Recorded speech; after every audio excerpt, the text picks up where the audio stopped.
with the Dukes. Today's show is being brought to you by Donnie's Restaurant, located at 203 North Main Street in Wellington.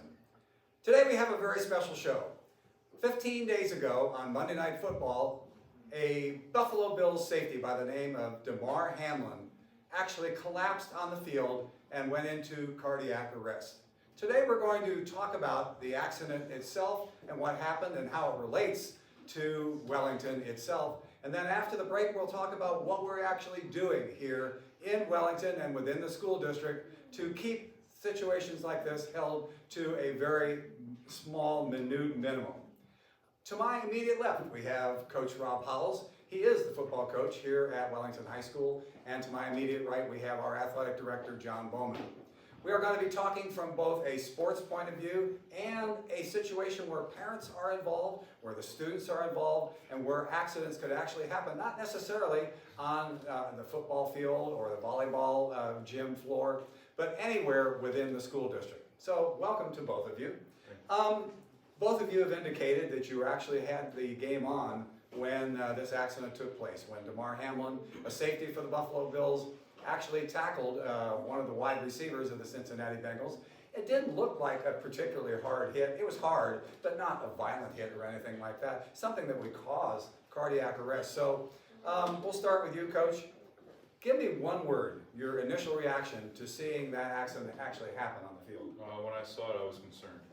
Concerned? How about you, John? Scared. Scared, yeah. Well, actually, apparently, according to everything that I've heard, about 10 seconds after he collapsed, they had emergency operators on the field. They began to give him CPR and an AED, or artificial external defibrillator, was actually used to get his heart back beating. And I believe 28 minutes later, actually, from the actual accident, he was ambulanced off the field and into the University of Cincinnati Hospital. So, and after that, a week later, he was sent to the Buffalo Bills Hospital, or the Buffalo Hospital, I should say. And 2 days later, 9 days after the accident, he was actually sent home. And over the weekend, he actually met with his Cincinnati Bills players prior to their wild card game that they had over the weekend. So, Coach, again, now that you see that, as far as I know, we haven't heard what the actual problem was, but now that he's actually at home, actually traveling to the Bills locker room, now what's your feeling 15 days later? Relief. That he's healthy and well. Again, that's why I was concerned, because when I saw it real time, I kind of felt it was more than a head injury. Yeah, exactly. And John, both from a fan's point of view, but also an athletic point of view. Athletic director, I'm sorry. Yeah, again, it's something that you definitely don't want to experience yourself. That was immediately what I thought of, is I don't want to go through that, you know. And it's great that he's healthy and back with the team, and everything worked out for him. Yeah, exactly. Well, Coach, now I don't know if this is true. I heard on sports radio or something that the NFL has a policy that any injury, no matter what, the game will be continued. Now, I don't know if that's actually true, but I want to have your thoughts, again, if something happened during a football game and somebody was injured or even maybe seriously injured, what are your thoughts about actually continuing a game? It's tough. I think in a situation like that, you have to try to take more into account. It's more serious than a broken arm or leg. As unfortunate as one of those injuries might be, they're going to be all right. Mm-hmm. When it's a sudden cardiac arrest situation, you have an AED and someone who's not responsive, that'd be tough. I think being in that moment and being who I am, for instance, in my early coaching career, I had a kid break an ankle and get hauled off in an ambulance, and I had a hard time recovering from that. Mm-hmm. I couldn't imagine seeing a kid have an AED hooked up and having to go through the sudden cardiac arrest situation and dealing with that and resuming. So I think the context differs. Obviously, we crunch, especially in the game of football where it's every week. You can't just go 2 days later and have a rain-out makeup situation. So I think it just depends on the context on where I lie on resuming. Mm-hmm. Well, John, I'm having you put on lots of hats today. And now the hat for this answer is going to be, as a player, as a former player, accident happens, an injury results, how would you feel about actually continuing the game? Again, I think seeing your teammate in a situation like that is very emotional, and how you could continue after that, I don't think you could. I definitely think it was the right thing for the NFL to Right. stop the game. Right. And before they did so, I was thinking the whole time, like, they got to be canceling this game. Yeah. Even when they were talking about 5 minutes, they're going to come back out, I thought there's no way. Well, now I'm going to put another hat on your head as the athletic director. We know that anything in life is, for lack of a better term, a crapshoot. You know, accidents can happen, injuries can result, and so on. But now let's talk specifically about athletics here at Wellington within the entire district. If you can, name, say, the top 3 sports that might be more dangerous than others. Well, there's definitely some inherent danger in anything that you do, sports included. But I wouldn't point out football as the most dangerous. I think they could all have their own types of danger. Sure.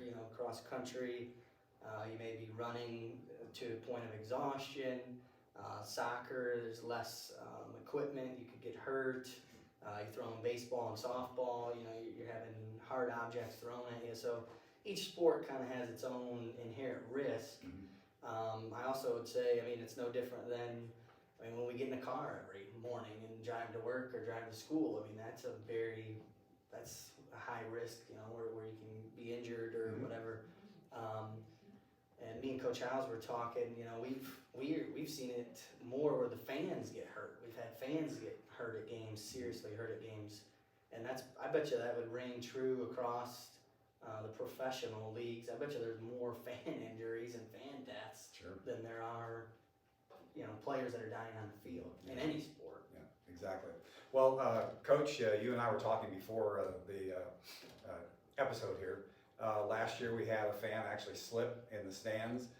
If you could talk about that and what happened. Also, a couple years ago, we had a Columbiana football player who got injured, as it turned out, very seriously on the field. If you could talk about both those situations.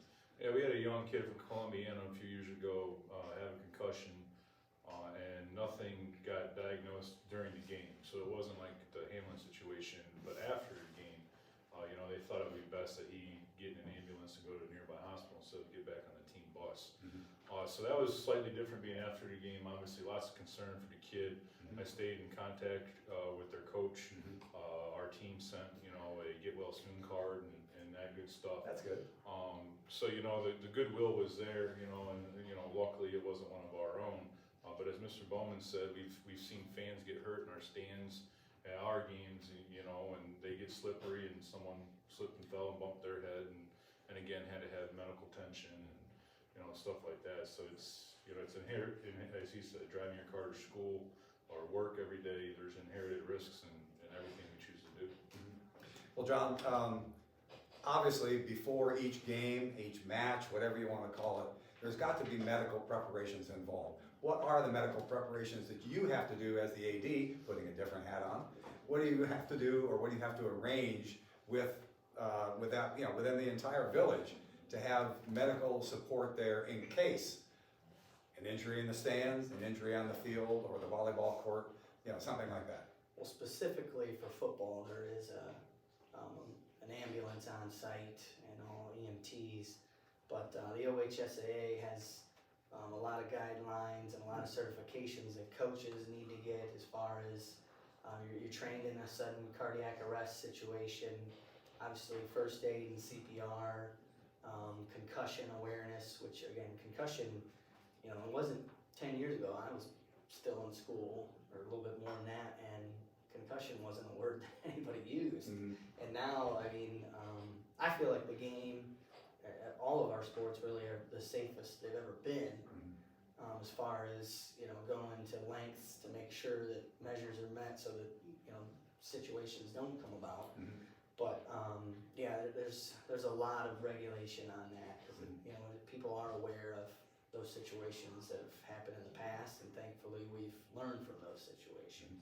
Well, when we come back after this message, we're going to delve more into what Mr. Bowman has already mentioned about the fact that there are several precautions that are in place prior to any athletic event that happens here at not only at the high school level, but also in the elementary and the middle school. This is Dialogue with the Dukes. Are you hungry but don't want to eat fast food or go to an expensive restaurant? Well, maybe Donnie's could be for you. Welcome to Donnie's. Business hours are from 11 to 9 p.m., Tuesday through Thursday. Friday is 11 to 11 p.m. Saturday is 10 to 11 p.m. and Sunday is 10 to 7 p.m. Do you like gambling? Well, Donnie's has Keno and paper crackers. Crack open and win a prize. Safety first. Do you like watching TV while you eat? Me too.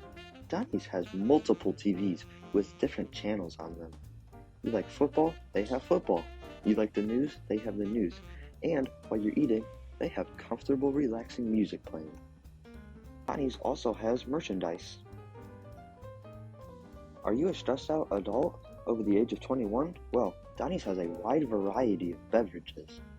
Donnie's also has takeout. For pre-order, please call 440-828-0888. Look at that nice, juicy burger with those golden, crispy fries and those buttery, juicy wings that'll slap your taste buds. We are back. We hope that if you would like to get a sports bar vibe, go to a restaurant that's got great wings and burgers and sandwiches, we suggest that you go to Donnie's Restaurant located at 203 North Main Street in downtown Wellington.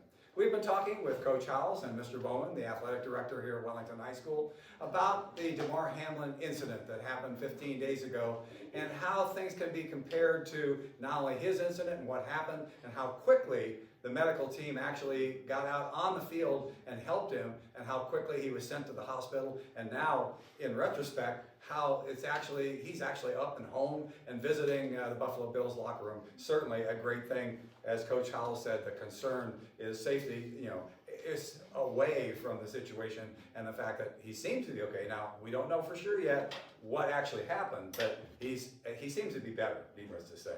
So, John, a question that I have having to do with Wellington itself and the district.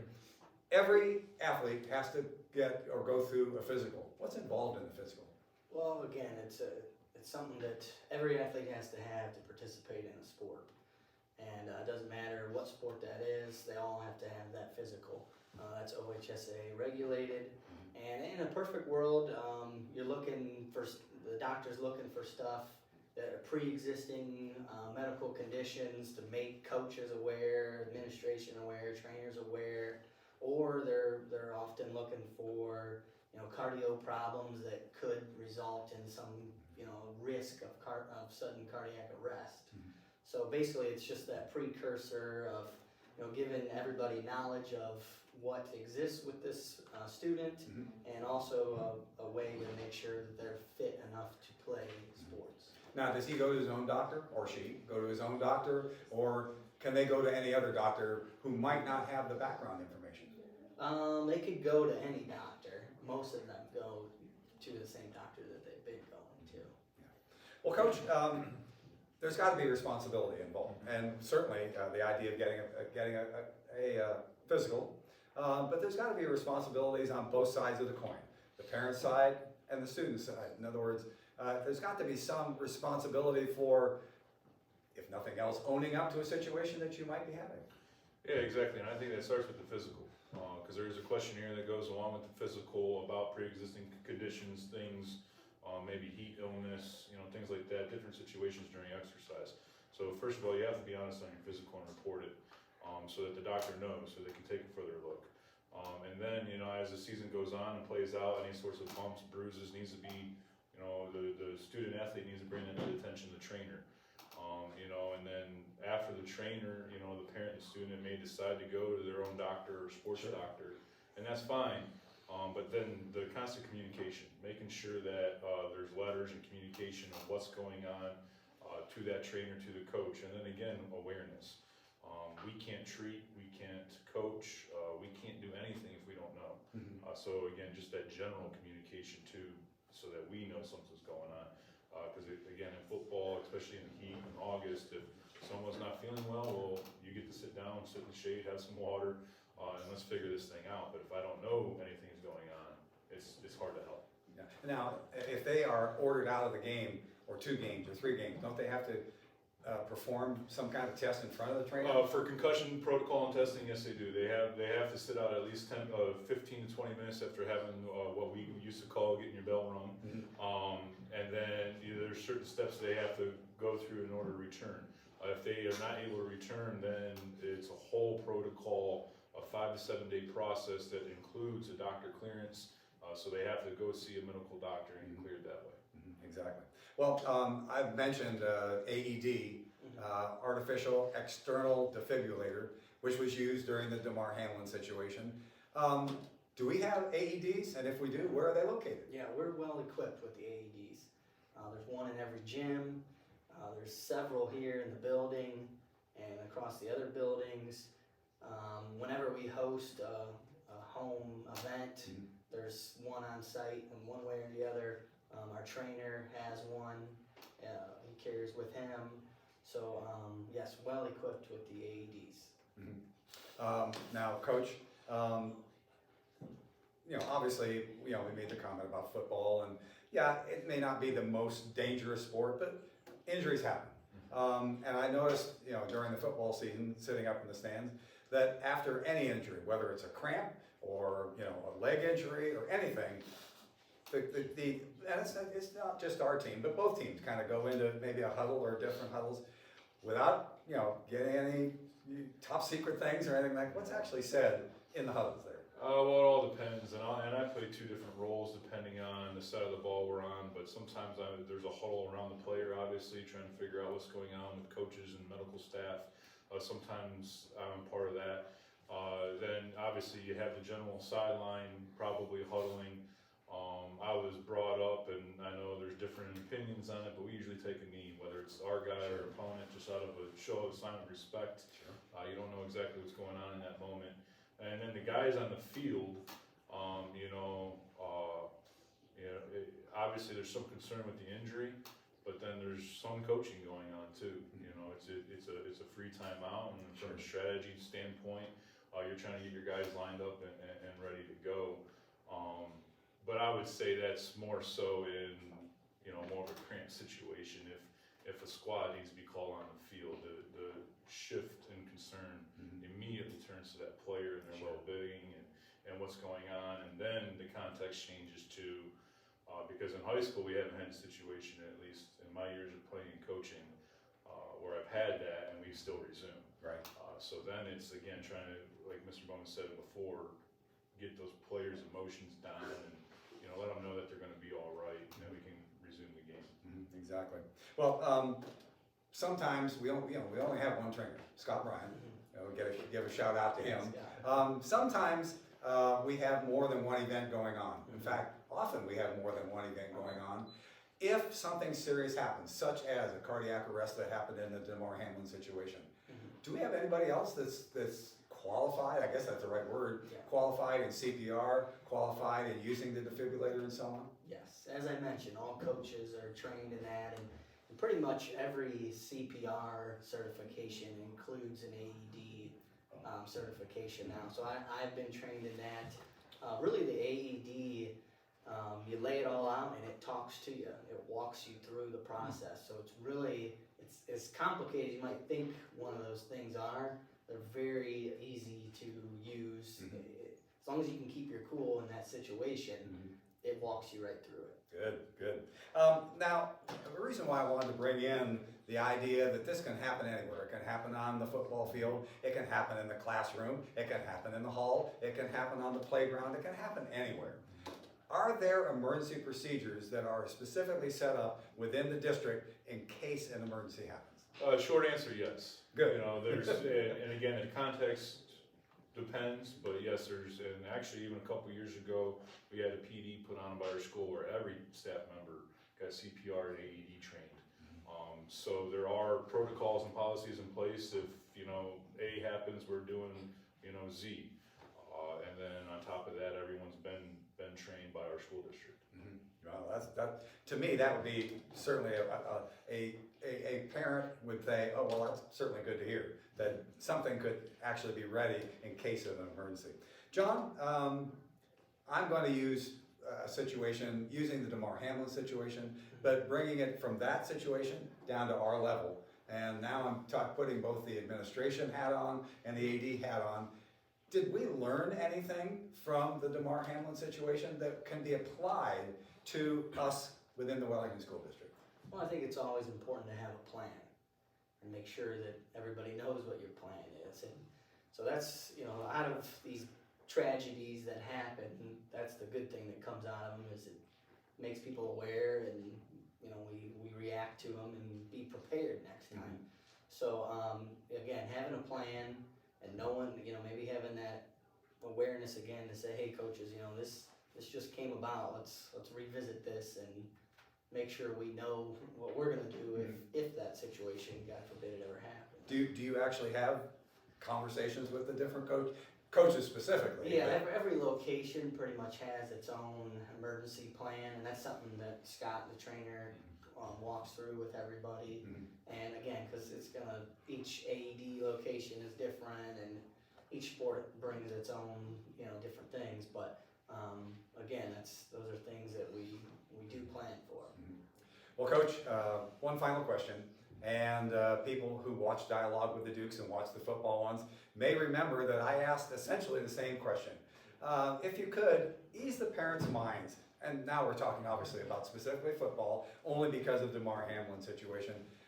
Ease the parents' minds, if you could, about what's involved with safety, what's involved with equipment, and things like that. Yeah, well, as we've established, everyone's CPR and AED certified and first aid trained. Football itself, the advancement in technology and helmets, Rydell keeps advancing and changing the helmets, and the newest one is the Diamond Flex, which is off the Speed Flex, and it's almost memory foam 3D printed, so it fits snug and secure, and then even with the shoulder pads and everything like that, and then even in the way the game itself has advanced since the word concussion came about, the way we coach and teach the game in Wellington, at least at the high school level.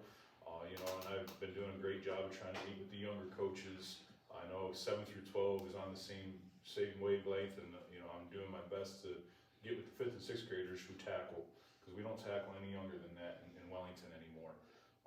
But the Heads Up USA tackling safety training and keeping your head out of the play, and things like that. So different drills that we do, the equipment, and then the training that we have as adults.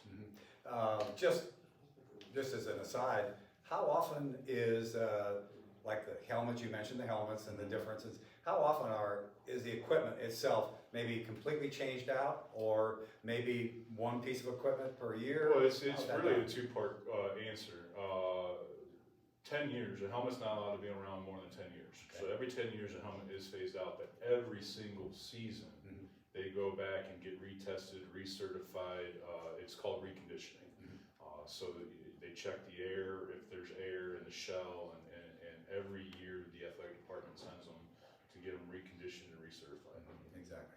Well, we'd like to thank both Coach Howells and John Bowman, the athletic director, for coming in and talking about this situation, because for those of you who did see the situation or heard about the situation with DeMar Hamlin, it was certainly a very, we used the words concern, we used the words scary.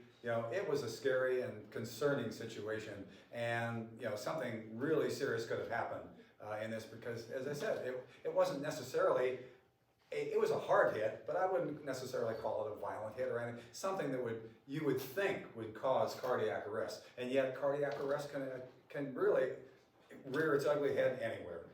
And it could be on the football field or on the court or in the classroom. So we hope that by having this special dialogue with the Dukes today, we've hopefully eased the parents' minds about not only athletics, but what can actually happen in the school if an emergency actually takes place. We'll be back again very soon with another episode of Dialogue with the Dukes.